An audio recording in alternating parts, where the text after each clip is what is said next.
जय भीम नव बुद्धाय। मैं हूं रोहित और आप सभी का मेरे एंशिएंट नॉलेज यूट्यूब चैनल में स्वागत है।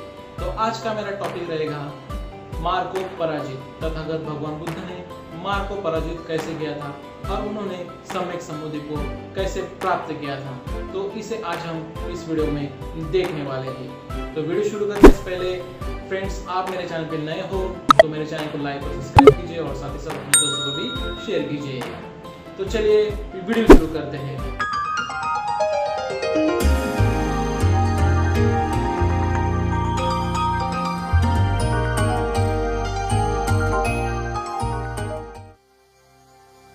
सुजाता की खीर ग्रहण करने के बाद नैरंजरा नदी के समीप बोधिसत्व ने कुछ देर विश्राम किया। दिन ढलने के पहले पीपल के वृक्ष के नीचे आकर ध्यान करने बैठ गया। बैठते ही उसने यह प्रण लिया कि जब तक मुझे सम्यक समुद्धि प्राप्त नहीं हो जाती तब तक मैं इसी आसन में अडिग बैठा रहूंगा। चाहे मेरे शरीर के मांस मज्जा और रक्त सभी सूख जाए तब भी विचलित नहीं हो जाऊंगा। मृत्युराज मार ने उसे विचलित करने के अनेक प्रयत्न किए। उसे लगा कि इस साधना द्वारा वह मेरे जन्म मृत्यु के भव संसरण के साम्राज्य क्षेत्र से बाहर निकल जाएगा। यह मेरी बहुत बड़ी पराजय होगी। जब अतुल भय और आतंक से यह विचलित होगा तभी तपस्या त्यागेगा, तभी मेरी विजय होगी, इसकी पराजय होगी।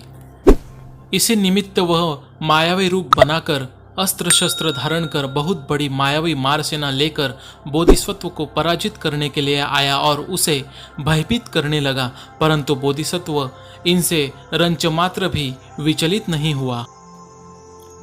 उसे अविचल देखकर मार गरजता हुआ बोला कि जिस आसन पर तुम बैठे हो वह मेरा है, इस पर तेरा कोई अधिकार नहीं है। अड़िग अडोल बैठे हुए बोधिसत्व ने कहा कि इस आसन पर उसी का अधिकार होता है जिसने सभी पारमिताएं पूरी कर ली हो। मैंने सभी पारमिताओं का संचय पूरा किया है, यह पृथ्वी इसकी साक्षी है। इसी पर मैंने अनेक जन्मों में पारमिताएं पूरी की है। इस सत्य घोषणा से पृथ्वी पर एक कंपन हुआ, मानो पृथ्वी ने इस सच्चाई की साक्षी दी। मार यह देखकर स्वयं भयभीत हो गया। वह तत्काल अपनी सेना नितांत निर्भर बना रहा। प्रतिक्षण असीम मैत्री और करुणा से भरपूर समता भरी प्रज्ञा में प्रतिष्ठित बना रहा। अपराजित बोधिसत्व की जीत हुई, पापी मार पराजित हुआ। दान आदि पारमिताओं के बल पर ही बोधिसत्व विजित हुआ। तभी कहा गया, दानादि धम्म विधिना जितवा मुनिंदो। पौराणिक वर्णन एक और रखे और मनोवैज्ञानिकता के आधार पर यथार्थ को समझे। साधक की अपनी मानसिक दुर्बलताओं का ही आक्रमण था जो उसे धराशायी कर देने पर उतारू था।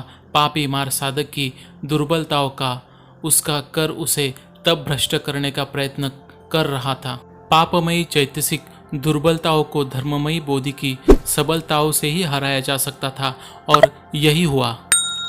वैशाख पूर्णिमा की रात बोधि वृक्ष के तले बोधिसत्व सिद्धार्थ गौतम का देवपुत्र मार से जो युद्ध हुआ वह वस्तुतः धर्म का अधर्म से, सद्गुणों का दुर्गुणों से युद्ध था।